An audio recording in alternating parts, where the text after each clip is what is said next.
It is like riding an angry lawnmower. In this video, I'm going to show you that I accomplished my goal of getting my neighbor's 1985 Kawasaki 454 LTD running for the first time in a decade. Second part of this video, I'm going to explain to you why that might not be the greatest thing, because I keep finding more and more issues with the bike that keep it from being roadworthy.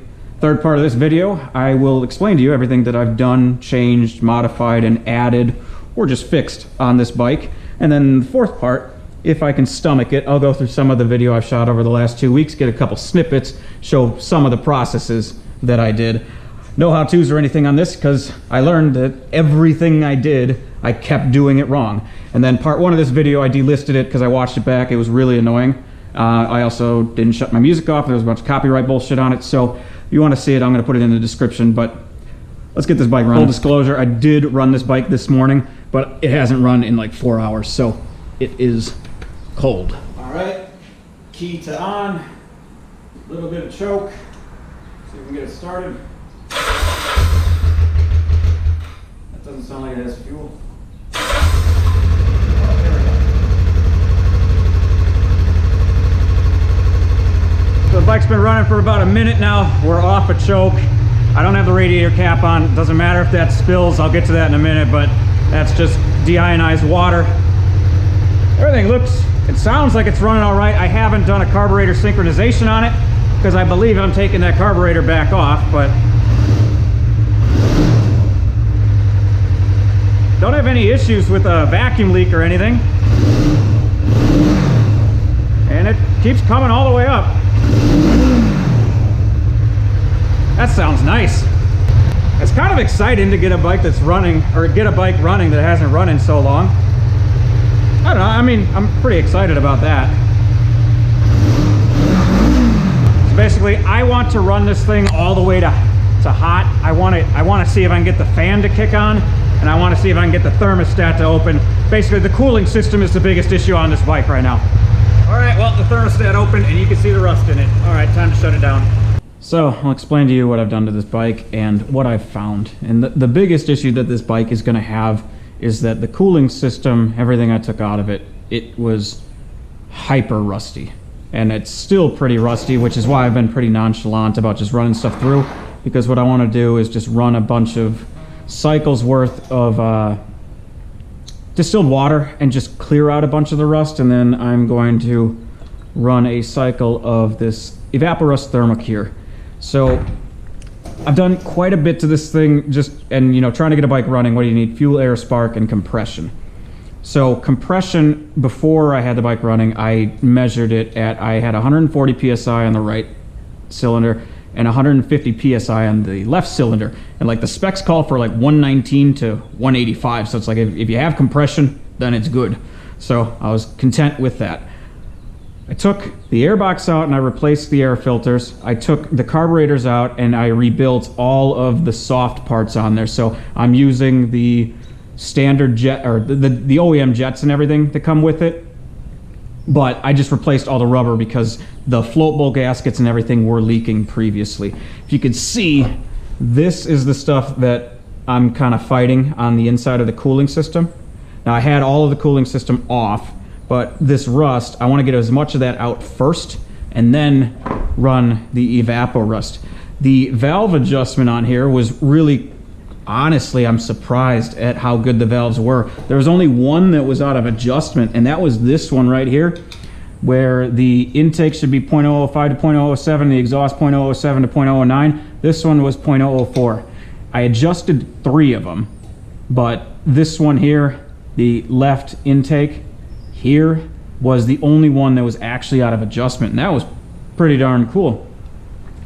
I took the, I'll go from the front to back for the rest of this. I did take the front brake, so it's a single disc, so a single disc and then single piston front brake off. I didn't replace the seals or anything, but that thing was an absolute mess. And the pads, everything was just soaked in old ass brake fluid and whatnot. So I took that apart.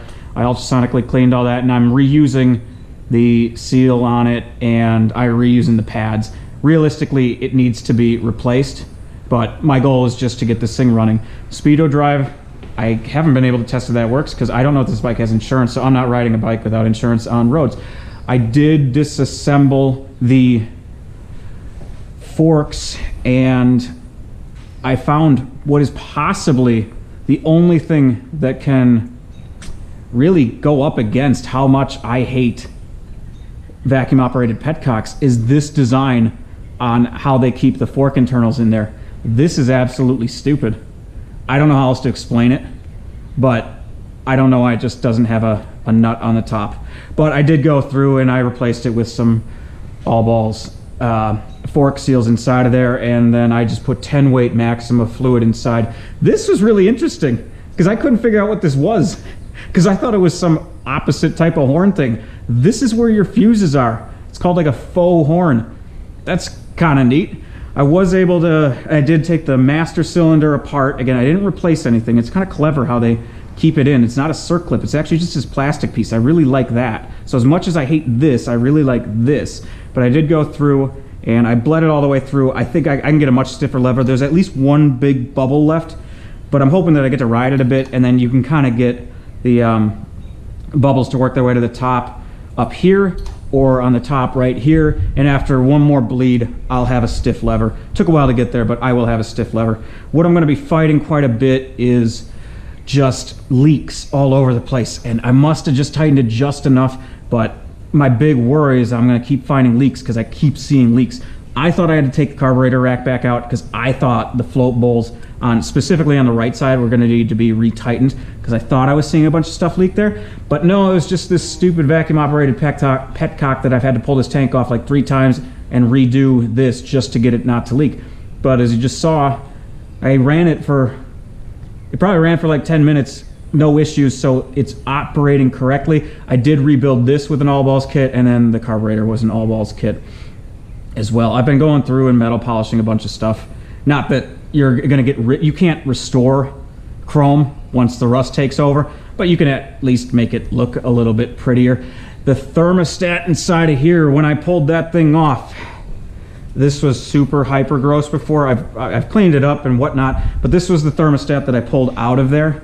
And the unfortunate part is it opens, but it doesn't close. So you can close it with a wrench, which I did before, and then I went and boiled it, and it does open. And this one opens at 71C. A replacement for this thing from Kawasaki is $48. The O-ring there is like another $8. I was like, you gotta be shitting me. I thought this would be like 12 bucks at the most. But it wasn't, so I cheaped out and I bought a replacement for $17 with the O-ring on eBay. And as soon as I opened it, I got disappointed because this one's 71C, that one's 82C. So I have a thermostat that opens too early. Now we did see that it opened. It opened before the fan kicked on, and I made a stupid comment earlier that I wanted to see the fan kick on, but that wouldn't have happened if I wasn't gonna run the radiator cap, because the fan usually kicks on like 10C over where the thermostat opens. So I didn't actually see the fan kick on. I still don't know that the fan kicks on. When I put the valve, I reused the valve cover gasket, and then you just put a little bit of well, the Honda Bond right there on the half moon areas. Everything on this pair system that's under there, I hate it so much. It's so stupid to have to deal with that emissions crap. If this is mine, and I honestly might just do it, buy some block off plates right there, get rid of all of that stuff. It makes it so much more difficult to work on this thing, and these lines are all frayed and crapped up. So we heard it's running fine, but it's just another variable, and it makes it much more difficult to work on. I replaced, I think they are CR9EAs. Don't quote me on that one. I have it in my notes what these are. But I did replace the spark plugs. The old spark plugs that came out weren't that bad. They were gapped to like 0.0028, and they should have been like 0.0026 or something. Again, don't quote me on those numbers. Look at a manual. Speaking of manuals and discussions about motorcycles, the community for this bike is just dead. One of my favorite things about motorcycles is getting involved in the community and reading old threads and stuff. And it seems like it kind of ended in like 2010. There's just no information about this bike. I shouldn't say no information, but there's no active information. So I did sign up for like the one board that they have. There's like 2 posts every half a year. So you get one of these things, you're kind of on your own. I have learned that this motor, this is the precursor to the EX500 and the Vulcan 500, so like the Ninja 500 and whatnot.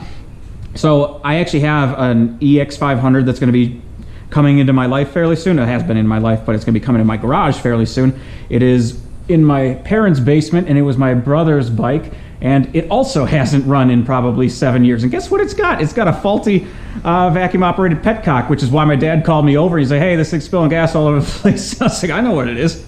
It's that piece of shit that they keep putting on these things. Anyway, I haven't touched anything with the rear drive. I don't know anything about belts, and just there was no reason for me to go look at it yet. One of my concerns is that I saw a couple right here. There's some frayed pieces. I assume that's probably a belt, but I didn't want to start taking gaskets or side covers off because I don't have gasket replacements. And again, my goal on this thing was just to get it running. So I haven't adjusted anything on the belt, though I should probably do some reading and learn how to do it. Battery was a big issue. Oh, I put the bolts in so I can't pull it off. The thing with the battery is you need upper facing terminals so that you could put the screw through the top to bolt it. And every battery I found, I went to like 6 different battery places around, even Batteries Plus.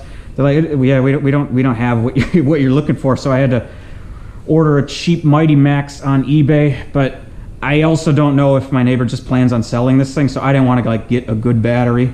I think he probably is just going to end up selling it, so I didn't want to go and buy an expensive battery for the thing because it would just be wasting money. Because one of the first things they're going to tell you when you buy a new bike, just replace the battery because you don't know what the old person did with it. I replaced most of the vacuum lines, like this type of line. There's a vacuum line that operates the Petcock and one that operates the reed valve inside of that stupid pair system, I guess it is. I adjusted the clutch. The clutch, again, I haven't ridden it, but the clutch looks like it's going to work pretty well. Something that threw me through an absolute loop. I couldn't get the thing to go into second gear. I'm like, what in the hell? It goes into, all right, so it goes into first just fine. Goes into neutral just fine. Okay, it just went into second. Are you kidding me? All right, but Kawasaki's have something, and maybe other bike manufacturers have this too, but I'd never heard of it before. It's a positive, what is it, a positive neutral finder? Something. There's some type of mechanical mechanism inside of that thing that keeps you from accidentally going into second gear. And I was like, the only way I could get it into second gear earlier, because I was like, I'm not taking this bike apart and pulling the gearbox apart if the gears are broken. The only way I could get it was spinning the rear wheel as quickly as I could and coming up here and reaching and grabbing the shifter to get it into second gear. And then I go online and I read about, you know, some positive neutral finder or something like that. And then it started to make a whole lot more sense. So I've been going through and replacing a bunch of bolts. I didn't put the side cover bolts in back yet because, well, that's all going to be coming right off. So is the seat, because I think the tank's going to have to come right back off because I got to do, well, I thought I was going to be pulling these carburetors back out because I was seeing seeping around this and the other side float bowl gasket. But what it was actually draining down from this Petcock, which has been gone through like 3 times, but apparently now it's working and I see no leaks. Leaks has been the big issue. There's one right here. This clip isn't good. I got to replace this clip. And just when you're dealing with 40-year-old rubber, you're going to end up with leaks. And I've learned, spend some extra time cleaning the metal surfaces on the mating surface, on the metal surface. This was the hardest one to get to stop. I had to come in here. I went 200, 400, 600 grit to actually get this thing to stop leaking all over the place. Now I'm just running water. I'll show you what some of the coolant is gonna look like. Hopefully I don't burn myself. Every time you do this, you do it backwards. But this, yeah, you see, okay, yeah. See that brown stuff coming out? That is, this is a really nice placement for the coolant Kawasaki. Ah! Stop it! Fuck you! There, that's aiming sort of downwards. Anyway, you see all that orange shit that's coming out? That won't just go away by itself. It has to be derusted. I haven't pulled this off yet. This is the pump here. There's a seal between the engine oil on the inside and the coolant on the outside here. I don't have those gaskets. Now, I dumped out the old oil, which was super black, but there was no indication that it was mixing with coolant. And when I dumped out the old coolant, there was no indication that oil was getting into it. So as far as I know, that seal is still working, but all of this rust and crap just needs to be dealt with, which is why I'm going to be running this. I'm going to ask the owner of this bike if they would like me to pull this off and actually rebuild all of that. But that's, again, he just asked me to see if I can get it running, and redoing the whole water pump and everything where it's not showing signs of actually mixing fluid or coolant and oil wasn't part of that. I have a feeling he'll ask me if I'll do it, but I haven't asked him that yet. So I'm gonna do one more cycle of this distilled water, maybe 2 more cycles of this distilled water through it, and then I will run the Evapo-Rust, which needs to sit in there for like 4 or 5 days and go through several heat cycles. And what the Evapo-Rust does, it's super clever, and I'm just a huge proponent of Evapo-Rust, though I haven't used the radiator stuff yet, is it works like a chelate. So it works like hemoglobin. Basically, it's a molecule that will bond to iron oxide, but it's too weak to actually bond to iron. So you get the rust on the surface, and you get this stuff, which bonds to it, takes it away, and it reacts, bonds with it, but it won't actually affect the metal surface. So once it's used up, you let it go. But it's unlike vinegar or something like that, where if you use a weak acid, or you can even use a strong acid, but you run the risk of actually damaging the tank, is a lot of people will clean a rusty tank with vinegar or something like that, and you can do this, and I've done it before, and it will react with the rust on the inside, but if you leave it too long, you end up reacting with the metal.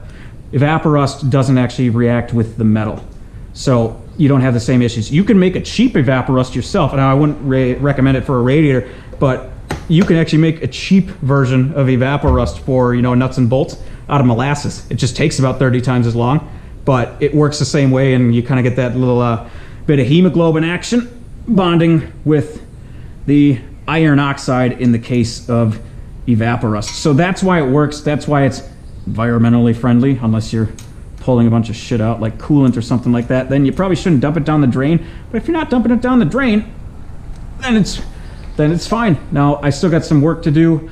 The only parts that you're not seeing on here is like the shroud and stuff that is going to cover up the radiator. So headlight needs to be repositioned. Oh, the turn signals were broken on there, and there's no way to fix it. When they had the gigantic National Cycle windscreen on there, those things broke those. So I'm not putting it back on. He wants to put them back on. He can knock himself out. So that's the Kawasaki. That's what I've done to it. Oh, I put a new oil filter on it. Oh, one other thing. This is kind of interesting. I just noticed this earlier. I was looking. There's some dripping here, which is just water, and it comes from the connection point of, you know, the muffler to the headers here and the mid pipe, or whatever you want to call it. It's just water, and that alarmed me the first time I saw that coming out on my Honda VF500F. But basically, when you're just starting a bike, you get a lot of condensation building up inside of here, and it'll drip out, and it's just water. And once the bike is hot, that ends up burning off, and you stop seeing it. So when you see that thicker smoke on the end, when you're starting a bike up, that's what you're seeing. Man, that is just, oh, that's so gross. Yeah, probably 2 more cycles, and then we got to get the Evapo-Rust in and run it. All right, I lied earlier. We gotta ride it around the block, right? We gotta ride it around the block. It is so weird sitting on this thing. Like, I don't know where to put my feet. I don't know how to ride a cruiser. Everything about it is weird. It is like riding an angry lawnmower. This thing, I'm sold. I think I need a cruiser type thing in my life. The front suspension's fine. The rear, I'm just floating all over. It's like putting around on a couch. I'm just bouncing. You can see how nice the roads are around my house. It gives it a good workout. So that front brake pad, 100% pads need to be replaced. They were contaminated when I pulled it off. I cleaned them up as good as I could, but the front brakes, I don't have a whole lot of braking power right now. So a lot of thought goes into these intersections. Don't you love how all of these intersections are just uncontrolled in this neighborhood? Like, I will pay for the yield signs. sounds good though. Just an angry lawnmower. It just doesn't stop, unfortunately. Oh, and the turn signal is manual. The relay must be broken, so you got to click it yourself. So the rear brake is a drum. Let's see if we can lock it. We'll go up to that pole.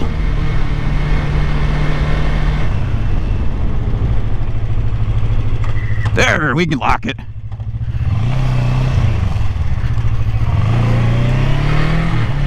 I'm honestly really enjoying this right now. I'm really enjoying myself on this thing. If only it had some brakes.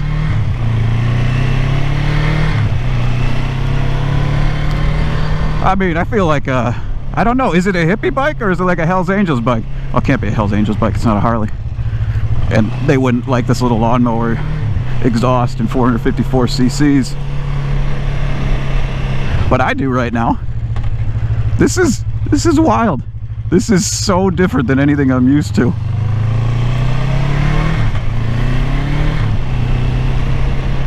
Speedometer working, tachometer working. We're not getting too hot. I'm running that last bit of Evapo-Rust through it, so I don't have coolant in the overflow, and I just basically got this thing full of water. It's going to be in there for a couple days like that, but I'd say good bike. Good bike. All right. I'm impressed.